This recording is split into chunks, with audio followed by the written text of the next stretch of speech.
Bihar board matric final परीक्षा 2025 में हूबहू मिलेगा। तो देखिए प्रश्न कह रहा है कि वृत्त की परिधि और व्यास का अनुपात। तो वृत्त की परिधि आप सभी याद किए होंगे, होता है क्या 2πr होता है। और पूछा है व्यास का अनुपात, तो अनुपात दे दीजिए। और व्यास होता है, व्यास वाला कि 2r, तो ये हो जाएगा आपका 2r। तो अब देखिए अनुपात में आपका क्या क्या कटने वाला है। तो आपका ये 2 और ये 2 कट जाएगा, और ये r और ये r कट जाएगा। तब आपका क्या बचा, π/1 बचा। π/1 कौन से ऑप्शन नंबर है, ऑप्शन नंबर ए में है। आपका जिस भी ऑप्शन में होगा आप फटाफट रंगिएगा। तो आइए अगला प्रश्न देखते हैं। प्रश्न है 2, 3, 4, 5, 6 के माध्यिका होंगे। तो आपके सामने ऑप्शन दिया गया है। यह प्रश्न बिहार बोर्ड मैट्रिक फाइनल परीक्षा ऑब्जेक्टिव में बार बार पूछे गए हैं और आगे भी पूछे जाएंगे। आपका डिजिट चेंज यानी अंक चेंज होगा और नियम यही आएगा। तो नियम है इसमें कि अवरोही क्रम या आरोही क्रम में, यानी छोटे से बड़े की ओर सजा देंगे। तो सबसे छोटा इसमें कौन सा है, 2 है। उसके बाद फिर है 2 के बाद क्या आएगा, 3, तो 3 लिख लेंगे। उसके बाद फिर 4 है, फिर 5 है, फिर 6 है। तो अब क्या करना है, दोनों साइड से एक एक कर को झांप देंगे, यानी कि काट देंगे। यानी कि इधर से 2 गो है तो इधर से 2 गो, जो बीच में बचा वही माध्यिका हो गया। अगर 2 गो बच जाता, 2 अंक अगर बच जाता बीच में कोई भी, तो उन दोनों को जोड़ के 2 से भाग देंगे। लेकिन जब एक ही अंक बचे तो वह क्या हो जाएगा, आंसर हो जाएगा माध्यिका। यानी एक अंक इधर से, एक अंक इधर से, एक अंक इधर से, एक अंक इधर से, तो बीच में क्या बच रहा है आपका 4। तो यही आपका माध्यिका हो गया। ऑप्शन नंबर सी सही है। तो आइए अब अगला प्रश्न देखते हैं। 3 नंबर प्रश्न देख रहे हैं, प्रथम 5 विषम संख्याओं का माध्य। तो आपके सामने ऑप्शन दिया गया है। तो इस तरह का प्रश्न आपको पूछेगा कि प्रथम 5 सम संख्याओं का माध्य, प्रथम 5 पूर्ण संख्याओं का माध्य या अभाज्य संख्या भी पूछ दिया जाएगा। तो लेकिन यहां पर आपको पूछा गया है कि प्रथम 5 विषम संख्या। तो विषम संख्या शुरू कहां से होता है, विषम संख्या शुरू होता है 1, 3, 5, 7, 9, इस तरह से विषम संख्या होता है। और अगर सम संख्या पूछता तो 2, 4, 6, 8 इस तरह जाते हैं। अगर पूर्ण संख्या पूछता तो पूर्ण संख्या शुरू होता है 0 से, तो 0 उसमें लेना पड़ता। लेकिन हम अभी आपको बता रहे हैं प्रथम 5 विषम संख्याओं का माध्य। तो प्रथम 5 विषम संख्या लेना है। माध्य क्या होता है, कुल संख्याओं का योग बटे कुल संख्या। तो कुल जो आपका संख्या दिया गया है, आप लोग सूत्र देखे होंगे, आप जानते होंगे। चलिए अभी हम सवाल बता रहे हैं तो आप लोग समझ जाइएगा। तो 1, फिर क्या होगा 3, फिर 5 और 7, 1, 2, 3, 4 और 1 हो जाएगा 9। ये सभी विषम संख्या है। तो 5 संख्या हो गया, 1, 2, 3, 4, 5। तो माध्य या औसत दोनों एक ही होता है। माध्य या औसत दोनों एक ही होता है। माध्य कहिए या औसत कहिए, तो माध्य बराबर होता है कुल संख्याओं का योग, यानी जितना संख्या है उन सभी को जोड़ देंगे और जितना संख्या है उससे भाग दे देंगे। तो जितना संख्या था 5 संख्या बोले थे, तो 5 विषम संख्या ले लिए। अब इनको हम क्या करेंगे, 5 से भाग दे देंगे। तो इसको जोड़िएगा, कितना हो जाएगा, 9, 1, 10 और 5, 15 और 15, 3 कितना हो गया 18 और 18, 7 कितना हो गया 25। यानी 25 बटे हो जाएगा आपका 5। तो 5 है 25, यानी 5 बार में कट जाएगा। ऑप्शन नंबर सी सही है। तो आप अगला प्रश्न देखते हैं। अगला प्रश्न कह रहा है कि वृत्त के परिधि एवं व्यास का अनुपात होता है। तो वृत्त का परिधि और व्यास का अनुपात पूछा है। तो वृत्त का परिधि होता है 2πr, अनुपात बोला है तो अनुपात दे देंगे। और व्यास होता है 2r, व्यास होता है 2r। तो देखिए यहां पर आपका ये 2 और ये 2 कट जाएगा और r भी कट जाएगा, r भी कट जाएगा। तो आपका क्या बचा, π/1 इधर नहीं कुछ तो 1, तो पाई अनुपात 1 कहाँ है आपका? ऑप्शन नंबर ए सही है, ऑप्शन नंबर ए हो जाएगा। अब देखिए अगला प्रश्न है। अगला प्रश्न कह रहा है कि किसी बाह्य बिंदु से वृत्त पर अधिकतम स्पर्श रेखाएं खींची जा सकती है। यानी एक वृत्त कह रहा है और उस वृत्त पर अधिकतम कितनी स्पर्श रेखा खींची जा सकती है। लेकिन यहां पर कह रहा है कि बाह्य बिंदु से, तो वृत्त आपके सामने, वृत्त जो है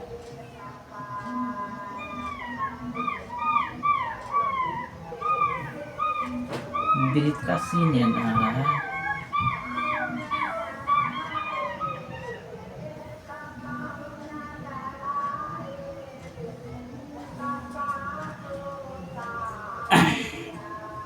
तो ये एक वृत्त है और एक बाह्य बिंदु यहां पर है, एक बाह्य बिंदु यहां पर है आपका। यहां बाह्य बिंदु से कितनी स्पर्श रेखा खींची जा सकती है? तो ये हो गया एक स्पर्श रेखा ने सटा हुआ और ये हो गया एक रेखा इधर से, यानी कि 2 रेखा खींची जा सकती है, 2 रेखा। ऑप्शन नंबर हो जाएगा आपका ए। याद रखिए कहेगा प्रश्न किसी बाह्य बिंदु से वृत्त पर अधिकतम स्पर्श रेखाएं कितनी खींची जा सकती है? तो 2। और अगर ये बाह्य बिंदु नहीं रहेगा तब होगा अनंत, यानी कि तब क्या होगा? एक वृत्त है तो वृत्त पर अनंत रेखा, जैसे एक वृत्त है तो वृत्त पर हम स्पर्श रेखा अनंत खींच सकते हैं, अनंत बहुत ज्यादा। लेकिन अगर यही बाह्य बिंदु यानी बाहर में एक बिंदु से खींचना है तो 2 ही रेखा खींचा जाएगा। अब देखिए अगला प्रश्न। अगला प्रश्न करा है कि प्रथम 5 सम प्राकृतिक संख्याओं का माध्य होगा। सेम सवाल आ गया जैसे हम बताए थे विषम संख्या पर, यहां आ गया सम संख्या। तो प्रथम सम संख्या तो 2 से शुरू होता है, 2 4 6 8। कितना संख्या बोला है? 5 संख्या लेने के लिए 1 2 3 4 हो गया और 8 के बाद आपका 10 हो जाएगा और 5 नीचे में लिख देंगे क्योंकि बोला था 5 सम संख्या, तो 5 सम संख्या ले लिए और 5 नीचे में लिख दिए। माध्य बराबर कुल आंकड़ों का योग बटे कुल संख्या। अब इन सबको जोड़ दीजिए, 6 4 10 और 10 20 और 10 30, 30 बटे 5 6 5 30, यानी 6 आ जाएगा। ऑप्शन नंबर आपका डी सही है, 6 इसका आंसर आएगा। अगला प्रश्न देखिए। प्रश्न कह रहा है कि निम्न में से कौन परिमेय संख्या है? निम्न में से कौन परिमेय संख्या है? परिमेय संख्या यानी कि P बटे Q के रूप में, परिमेय संख्या P बटे Q के रूप में आना चाहिए जो रूट में नहीं रहे। तो ये देख रहे हैं कि रूट के अंदर ही रह जाएगा, बाहर नहीं होगा। ये भी आपका ये देखिए 16 जो है, 16 का बाहर रूट से आ जाएगा आपका 4 और 32 नहीं आएगा। 81 बटे 91 ये भी नहीं आएगा। ये 4 नंबर ऑप्शन नंबर डी सही है क्योंकि 7 और 8 आ जाएगा। ऑप्शन नंबर डी सही हो जाएगा। अगला प्रश्न देखिए। अगला प्रश्न है निम्नलिखित में कौन अपरिमेय संख्या है? निम्नलिखित में से कौन अपरिमेय संख्या पूछा है? तो ये आपका परिमेय संख्या हो जाएगा क्योंकि ऊपर 7 नीचे 9 आ जाएगा, ये परिमेय संख्या हो जाएगा। ये आपका अपरिमेय संख्या हो सकता है और 81 भी परिमेय संख्या, ये भी परिमेय संख्या है, यानी कि ऑप्शन नंबर सी सही है। रूट अंडर 15 जो है कि वो परिमेय संख्या होगा क्योंकि ये रूट से बाहर नहीं होगा और बाकी सब रूट से बाहर आ रहा है। अगला प्रश्न देखिए।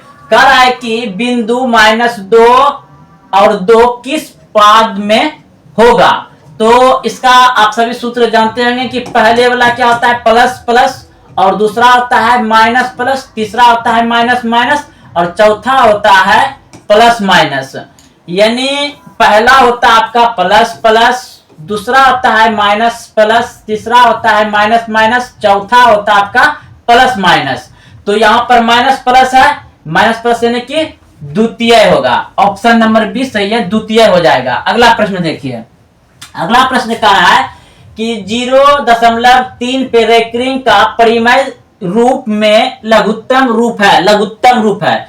तो इस तरह का प्रश्न आपको जब भी मिले तो क्या करिए, जिसपे रेकरिंग यानी बार दिया गया है जो बार बार, इसको इस तरह से लिखा जाएगा 0.3 जो रेकरिंग है इसको हम अगर नहीं देंगे तो ये 3 यानी कि ये आ जाएगा आपका 0.3333 ऐसे अनफिनिटी जब चल जाएगा। जब इसको हम हटाएंगे, जब सॉल्व करेंगे तो जितना संख्या पर रेकरिंग है उतना नीचे 9 आएगा। तो एक ही संख्या पर रेकरिंग है तो 3/9 हो जाएगा। तो इसको कटा दीजिए, 3 1 3 3 3 9 यानी 1/3 1/3 1/3 आपका कहाँ है? ऑप्शन नंबर सी सही हो जाएगा, ऑप्शन नंबर सी। प्रश्न है 3 + 2√3 है, ऑप्शन में है परिमेय संख्या है, वो परिमेय संख्या है, भिन्न संख्या है या पूर्णांक है। तो देखिए 3 तो आपका क्या है? परिमेय संख्या है। 3 क्या है? परिमेय संख्या है। और इधर आपका 2√3 यानी आपका 2 भी परिमेय संख्या है। याद रखिए जब भी किसी परिमेय संख्या के साथ वो परिमेय संख्या जुटे, घटे, गुना हो, भाग हो तो वह क्या हो जाएगा? वो परिमेय संख्या ही होगा। तो ये जो है कि आपका वो परिमेय संख्या होगा, ऑप्शन नंबर बी सही हो जाएगा, ऑप्शन नंबर बी सही है। अगला प्रश्न देखिए, प्रश्न कह रहा है 1 नंबर, द्विघात समीकरण x² + bx - 3 = 0 के मूलों के योग होंगे। यानी कि कह रहा है कि द्विघात समीकरण दिया गया है, द्विघात समीकरण दिया गया है और कहा है कि x² + 2x - 3 = 0 के मूल्य के योग होंगे। यानी कि मूलों का योग पूछा गया है। तो मूलों का योग क्या होता है? यह आपको पूछ दिया जाएगा शून्यंकों का योग, शून्यंकों का योग या मूलों का योग दोनों एक ही होता है। तो यहाँ पर आप सभी जानते हैं कि शून्यंकों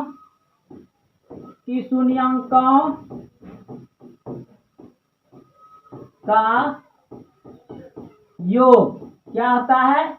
-b/a यानी कि अल्फा + बीटा बराबर होता है -b/a। तो यहाँ हमें यहाँ पर x के जब बगल में a रहता है वहां नहीं कुछ तो 1 है, यानी कि देखिए a बराबर हो जाएगा 1 और b बराबर हो जाएगा 2 और c बराबर हो जाएगा आपका -3। ये आपका c हो जाएगा, ये आपका b हो जाएगा और ये हो जाएगा a। तो यहाँ नहीं कुछ तो a का मान 1, b का मान 2, c का मान -3। तो शून्यंकों का योग तो यहाँ बैठा दीजिए, माइनस पहले से तो माइनस पहले रहेगा, b का मान 2 यहाँ पर भी लिख दिया है तो b का मान 2, अब बटे में a का मान 1 है, यहाँ भी लिख दिया a का मान 1। तो आपका आ गया -2, सिर्फ 1 नीचे छुपा रहता है तो -2 कहाँ है आपका? ऑप्शन नंबर ए सही है। दोस्तों आप लोग अच्छे समझ गए। इस तरह का प्रश्न हर साल एक प्रश्न पक्का पूछेगा, शून्यंकों का योग या शून्यंकों का गुणनफल। अगर शून्यंकों का गुणनफल पूछता तो शून्यंकों का गुणनफल क्या होता है? यानी अल्फा × बीटा बराबर होता है c/a। तो c का शून्यंकों का गुणनफल अगर पूछता तब ये शून्यंकों का योग पूछा है तो ये होगा अल्फा + बीटा। यह मूलों का योग या मूलों का गुणनफल पूछा जाएगा तो ये होगा मूलों का योग अल्फा + बीटा और मूलों का गुणनफल या शून्यंकों का गुणनफल अल्फा × बीटा। अल्फा × बीटा का बराबर कितना हो जाएगा? c/a। तो c आपका कितना है? -3 हो जाएगा। अब बटे में a तो एक ही है तो इसका मतलब कि -3 सिर्फ होगा। तो ये था आपका शून्यंकों का गुणनफल, लेकिन ये आपका शून्यंकों का पूछा गया था योग होगा। तो ऑप्शन नंबर ए सही है। चलते हैं अगले प्रश्न की ओर।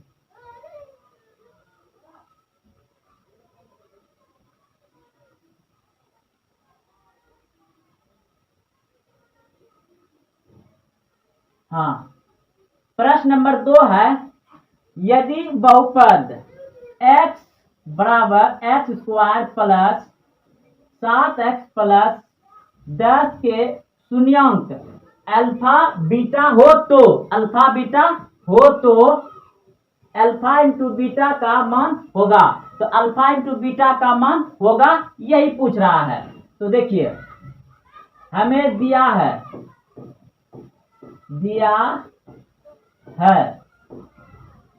X square plus 7x plus 10, ये दिया गया है। तो इसमें हमें निकालना है अल्फा और बीटा का मान। तो इस तरह के समीकरण को क्या करेंगे, यहाँ पर लिखेंगे एक्स स्क्वायर प्लस, और यहाँ पर क्या करेंगे, यानी ये जो लास्ट में रहेगा और ये शुरू में जो रहेगा, इन दोनों को गुना करेंगे। यहाँ नहीं कुछ तो एक है, अगर कुछ भी होता है उसके साथ ये गुना करते हैं, लेकिन यहाँ पर एक है तो इसके साथ 10 गुना 1 करेंगे, यानी कि 10 ही होगा। तब यहाँ पर ऐसा दो संख्या ऐसा क्या लें जो कि गुना करने पर 10 पुर जाए और जोड़ने या घटाने पर 7 पुरना चाहिए। तो 5x प्लस 2x, 5 दूनी 10 और 5x और 2x जुट के 7x हो जाता है। फिर यहाँ पर प्लस 10 लिख दीजिए। अब यहाँ पर क्या करेंगे, यहाँ देखिए इसमें कॉमन मिल रहा है, तो कॉमन ले लेंगे x, तो यहाँ पर बचेगा 1x प्लस x उधर चला गया बाहर, तो यहाँ पे बच गया आपका 5, ये मेरा हो गया। अब यहाँ देखिए इसको गुना करेगा कितना पड़ेगा, एक्स स्क्वायर और 5x हो जाएगा। फिर यहाँ पर हमको क्या मिल रहा है, 5 मिल रहा है, कॉमन क्या मिल रहा है, 5 मिल रहा है, तो यहाँ पे प्लस में ही 5 ले लेंगे।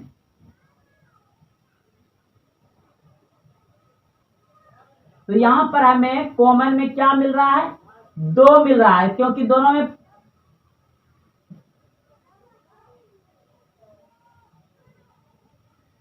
तो यहाँ पर हमें क्या मिल रहा है, कॉमन 2 मिल रहा है, इसमें भी 2 निकाल सकते हैं हम, यानी कि 2 यहाँ पर लिखेंगे प्लस में और x रह जाएगा, अब प्लस 2 यानी कि 5 दूनी 10, तो 5 हो जाएगा। इसको गुना करेंगे तो इतना पूर जाएगा। अब ये और ये दोनों बराबर है, तो एक तो किसी एक को रख लेंगे, x प्लस 5 को रख लिए और इन दोनों को उतार लेंगे इधर, x प्लस 2 उतार लिए। अब हमें क्या करना है, बराबर दे करके 0 लगा दीजिए, समीकरण में 0 लगा देंगे तब मेरा शून्यांक निकल जाएगा। तो इधर देखिएगा यहाँ पर, तो हम यहाँ से अलग अलग कर देंगे, यानी कि x प्लस 5 बराबर 0, तो x बराबर 0 प्लस यहाँ पर हो जाएगा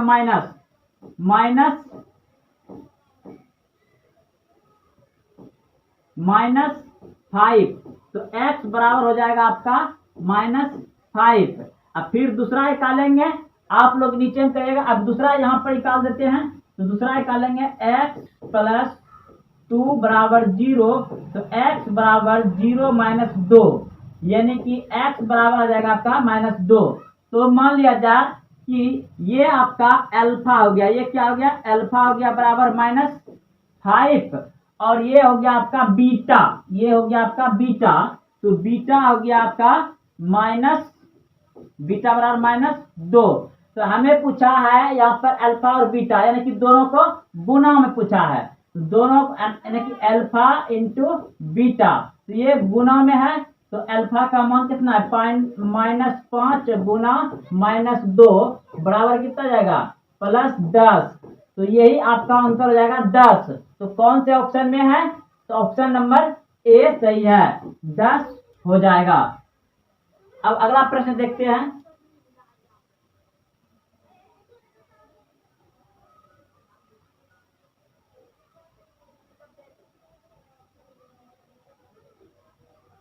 प्रश्न कह रहा है चरों को आरोही क्रम यानी कि घटते क्रम या अवरोही क्रम में रखने पर बीच वाले चर का मान कहलाएंगे। यानी कि आरोही और अवरोही, यानी कि आप बढ़ते क्रम लिखते जाइए, जैसे कि 1 2 3 4 5 6 ऐसे हो गया, और फिर आप आरोही क्रम यानी कि 9 फिर 8 फिर 7 इस तरह से घटते क्रम में, तो जैसे भी आप लिखेंगे तो उसमें बीच वाला जो मान होता है वह क्या कहलाता है, यही कह रहा है। जैसे कि मान लिया जाए कुछ भी संख्या रहेगा तो बीच वाला हमेशा माध्यिका कहलाता है। आप लोग माध्यिका निकाले हैं ना, तो माध्यिका कहलाता है। तो ऑप्शन नंबर बी सही हो जाएगा। यानी कि कोई भी आंकड़ा हो या घटते क्रम हो या बढ़ते क्रम हो, तो उनको उनमें से जो बीच में होगा उसको माध्यिका कहा जाता है। यही बात कह रहा है इसमें कि चर को आरोही क्रम या अवरोही क्रम में लिखने पर बीच वाला